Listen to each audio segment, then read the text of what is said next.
आज एक ऐसी लड़की की कहानी बताने जा रहा हूँ जो 10 साल की उम्र से बॉयफ्रेंड बनाना चालू कर दी।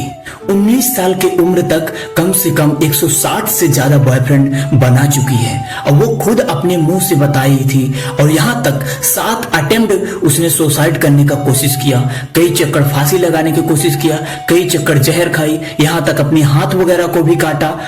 आप इस समय उसके पिता तो नहीं है, लेकिन माँ भी उससे हार गई है, माँ भी उसका साथ देती है, जैसा बेटी करेगी वैसा ठीक है, क्योंकि उसने इतनी चक्कर सुसाइड कर लिया है। माँ बाप भी उससे डरते हैं, हर कोई उससे डरता है। यहाँ तक वो अगर कोई उस पर हाथ उठाता है, कोई अगर उस पर बोलता है तो अपने दूसरे बॉयफ्रेंड को भिड़ा के उस बंदे को नाम निशान मिटाने को भी तैयार रहती है।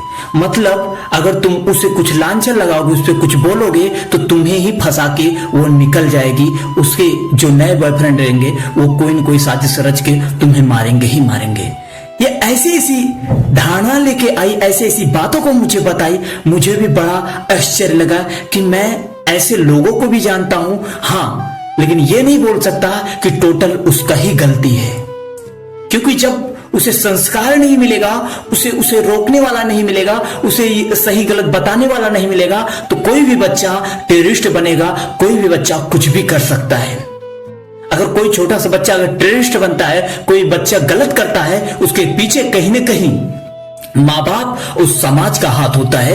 आज इस समाज के बारे में, इस माँ बाप के बारे में आज इस वीडियो में यही बताऊंगा। हाँ, जरूर थोड़ा वल्गर है, पर इस वीडियो से आपको वो चीज मिलेगा जो कभी भी ब्रेकअप के बाद आप अपने आप को निकाल सकते हो। वो ब्रेकअप के बाद कैसे निकाला जाता है, ब्रेकअप के पहले कैसे हैंडल किया जाता है, उस लड़की ने बताया। उस लड़की को यहां तक आई लव यू पे बिल्कुल भरोसा नहीं, किसी के वादा पे, प्यार के भरोसे पे, किसी ने वादा कर दिया, कितना भी लंबा लंबा भरोसा कर ले, बिल्कुल भरोसा नहीं है आज के वक्त उसे।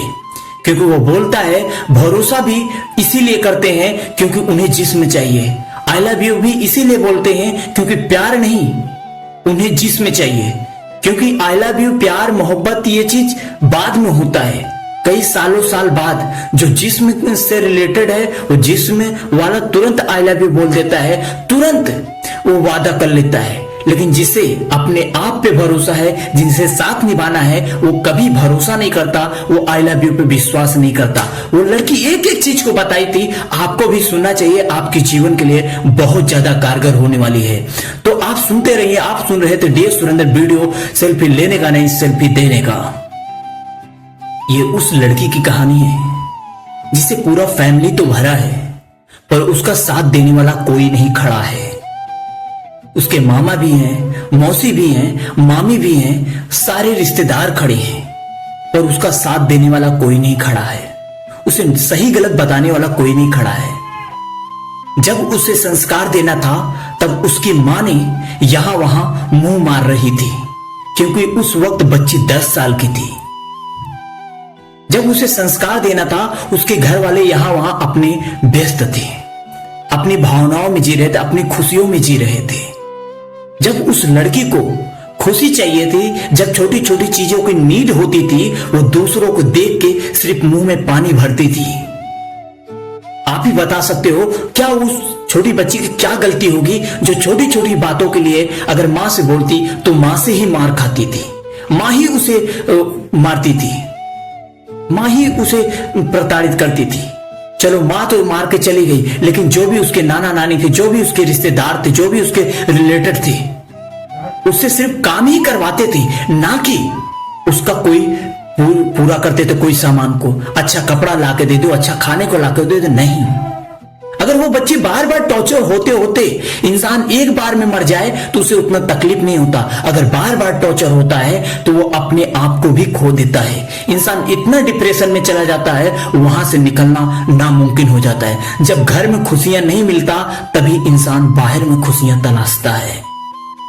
वही उस बच्ची के साथ हुआ। मैं बताने को तो उसका नाम, गांव, हर चीज बता दूं, फोन नंबर भी बता दूं, क्योंकि मेरे पास पड़ा है, लेकिन ऐसा कर नहीं सकता क्योंकि उसकी गलती मेरे हिसाब से तो नहीं है। अगर समाज भी अगर उस पर गंदी नजर नहीं डालता, सिर्फ माँ बाप भी उसे टॉर्चर करते, तब भी बर्दाश्त कर सकता था। नहीं इस वीडियो को बताता मैं, लेकिन बताने का कद्र यही है, बताने की वजह यही है कि उस वीडियो पे क्या क्या हुआ, उस बेटी पे क्या क्या हुआ। जब उस 10 उम्र की हुई, उससे कोई उसका मदद करने वाला तो नहीं था। जो मदद करने वाला भी खड़ा हुआ तो उससे जरूरत पूरा करने वाले पैदा हुए।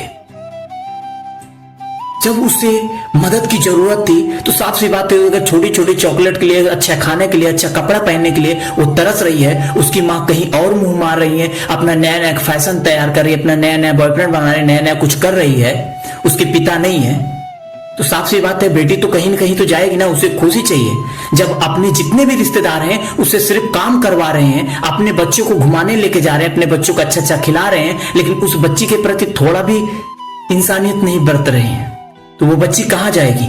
कोई भी नया आएगा, कोई भी उसे लालच देगा, कुछ खाने के लिए देगा, तो वो बच्ची 10 साल की, उसे क्या समझे क्या सही है क्या गलत है, उसके प्रति बढ़ती चली गई।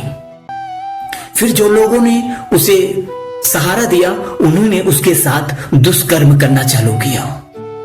फिर धीरे धीरे जो लोग आते, ऐसे ही नया नया लोग आते, कोई वादा करता कि मैं ये करूंगा, मैं वो करूंगा, मैं शादी करूंगा, नया नया प्यार की झांसा देते, धीरे धीरे वो धीरे धीरे करके उसमें घुसती चली गई, क्योंकि वो चीज उसे पूरा होने लगा था जो उसे बेसिक नीड थी, जैसे खाने का, नया कपड़ा पहनने का। बच्चों को 2 ही चीज होता है, एक नया कपड़ा पहनने का और कुछ खाने का। दुनियादारी से उन्हें कुछ भी नहीं मालूम होता, क्या सही है क्या गलत उन्हें क्या मालूम है। लेकिन लोग, कोई उसके शरीर को छूने के लिए उसे कोई बड़े लोग पूरा करते, तो कोई छोटे लोग उसका हवस वो करने के लिए नया नया रिश्ता बनाना चालू कर दिए। 1 साल से 2 साल बीता, वो 12 साल की उम्र के बाद वो खुद से बनाना चालू कर दी नए नए बॉयफ्रेंड को, नए नए रिश्ते को। उसने कई बार, जब लोगों ने उसका वादा तोड़ा, उसका विश्वास तोड़ा, तो उसने कई बार सुसाइड अटेम्प्ट किया। यहां तक कि उसने 6 से 7 चक्कर ऑपरेशन भी करवाया। प्रेग्नेंट हो गई थी वो, कई चक्कर अपना ऑपरेशन भी करवाया, अपने बच्चे को गिराया भी। क्योंकि ये सब करने के चक्कर में कब गलती हो जाती, कब क्या हो जाता, कब किसको खुशी करने के लिए क्या करना पड़ता पता नहीं। वो खुद बता रही थी कि जब कोई रूठ जाता है तो सिर्फ उसे मनाने के लिए उसके सामने खड़े हो जाओ, उसको जिस्म दे दो, उसकी सारी गुस्ताखियां, जितना भी उसके अंदर गुस्सा रहती थी वो खत्म हो जाता था। वो लड़की खुद ही अपने मुंह से बता रही थी कि जब भी कोई रूठता है सिर्फ इतना ही करना रहता है, उसके सामने खड़े हो जाओ, वो अपना हवस पूरा कर लेगा, गुस्सा तुरंत भूल जाएगा। जितने भी अच्छे से अच्छे लोग हों, बताए ऐसा एक भी व्यक्ति नहीं मिला जिसमें से नहीं उसे अपने गुस्से से प्यार हो, वो अपनी संस्कार को लेके आगे बढ़े। जब भी उसके सामने मैं खड़ी हुई, उसने अपना गुस्सा भूल के सिर्फ हवस पूरा किया है, उसके बाद सारा गुस्सा भूल गया है। मैं एक बार उसे रोक रहा था, ये क्यों कर रही है, एक नए बॉयफ्रेंड को धोखा दे रही थी नया पाने की वजह से। तो उसने ये बोला कि आप क्या है टेंशन ले रहे हो, उसे जैसे ही नया मिलेगा वो तुरंत हमें भूल जाएगा। ऐसे ही हमारे साथ होता आया है, जैसे ही हमें नया मिलता है हम पुराने को भूल जाते हैं। वैसे ही इंसान की जिंदगी में आप जो सुसाइड कर लेते हैं, जो आत्महत्या कर लेते हैं ब्रेकअप होने के बाद, ये सबसे बड़ी नाइंसाफी है। क्योंकि दूसरे इंसान को तभी तक कद्र होगा जब तक आपके सिवा कोई और नहीं मिला होगा। आपका कद्र करना तभी बंद करेगा जब उसे कोई नया मिल जाएगा। आपका फिक्र करना तभी बंद करेगा जब उसे कोई नया मिल जाएगा। क्योंकि एक खुशी पाने के लिए दूसरी खुशी को कुर्बान करना ही करना पड़ता है। ये उस लड़की की बात नहीं है, ये इतिहास कहती है, ये सारा अपना प्रकृति कहती है। एक खुशी पाने के लिए एक खुशी न्यौछावर करना पड़ता है। एक घर को बनाने के लिए कई पेड़ों को काटना पड़ता है, कई जगह को खाली करना पड़ता है, कई झोपड़ियों को उजाड़ना पड़ता है, कई बिल्डिंग को बनाने के लिए कई पेड़ों को काटना पड़ता है। वैसे ही वो लड़की कर रही थी।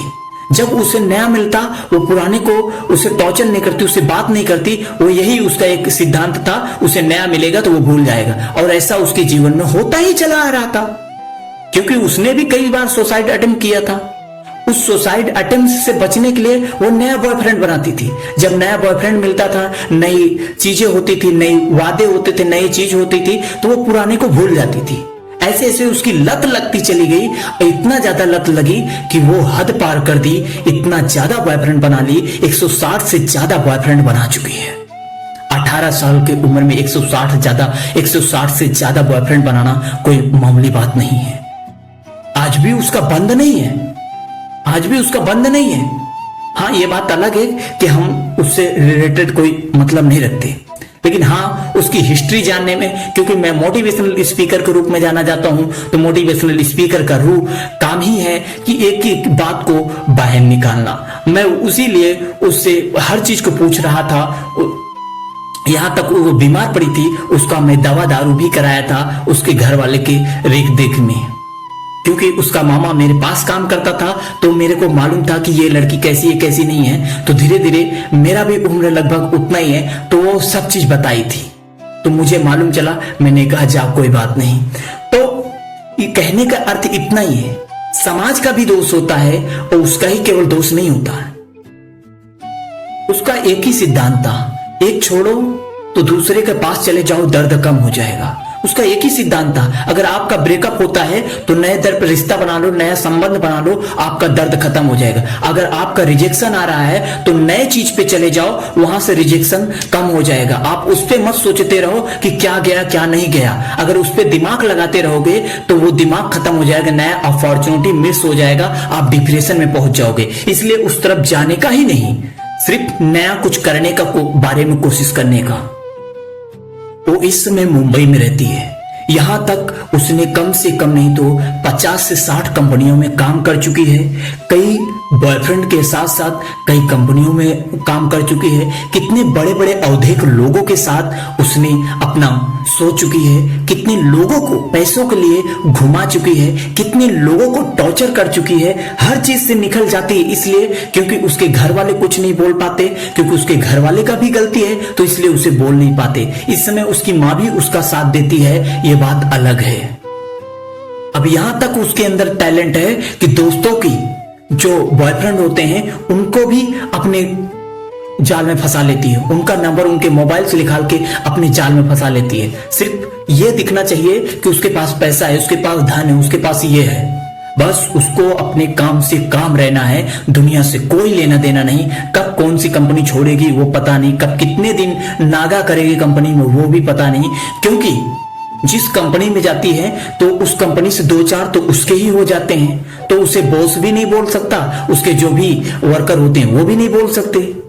सबको अपने पक्ष में करके वो इस कदर से लूटती थी कि पता नहीं, लेकिन आज तक कुछ भी नहीं कर पाई। सबसे बड़ी बात ये है, सिर्फ हवस ही पूरा करती है हर दिन। ना जाने क्या करती है क्या नहीं करती, भगवान ही जाने उस पैसे को क्या कर डालती है। कितने बॉयफ्रेंड को छुड़ाने के लिए कितने बॉयफ्रेंड से लड़ा दी, अपने ही बॉयफ्रेंड को अपने हिस्से से दूर करने के लिए दूसरे बॉयफ्रेंड बना के दूसरे से लड़ा दी। कितने खोलियां महाराष्ट्र में चेंज किया। यहाँ पर रेंट पे जो खोली लेते हैं, जो रूम लेते हैं, उसे खोली भी बोला जाता है। तो कितने खोलियां उसने चेंज की, कितने दर बदले पता नहीं, कई कई लिबास बदले, जिस धर्म में जाना उस धर्म के हिसाब से कपड़ा बदले।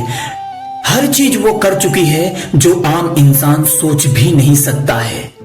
पर आप ही बताओ, अगर दुनिया उसे टॉर्चर करेगी तो वो क्या नहीं कर सकती है। हो सकता है आपके आजू बाजू भी ऐसी लड़की हो जिसे लोग टॉर्चर कर रहे हैं, उसे अच्छी सलाह की जरूरत है, अच्छी नॉलेज की जरूरत है, अच्छे सहारा की जरूरत है। क्योंकि इंसान सहारा तभी देता है जब उससे उसका कोई मतलब होता है। इस दुनिया में 98% लोग तभी सहारा देते हैं जब उससे कुछ मिले, वरना किसी का सहारा भी नहीं देना चाहते। उसके साथ भी वही हुआ, क्योंकि पिता तो नहीं था लेकिन माँ भी अलग जोन में चल रही थी, अलग अपनी रहस्य में चल रही थी, अलग दुनिया में चल रही थी। उसके जितने रिश्तेदार थे वो अलग पीने खाने में व्यस्त थे। उसके रिश्तेदार जितने थे सिर्फ काम करवाने वाले थे। जितने भी उसके पास आए सब यूज करने वाले आए। पहले दुनिया ने उसे टॉर्चर किया, अब दुनिया को वो टॉर्चर करती है। प्यार मोहब्बत मतलब उसके अनवांटेड हेयर की तरह है, उसे कोई लेना देना नहीं क्या प्यार है क्या मोहब्बत है।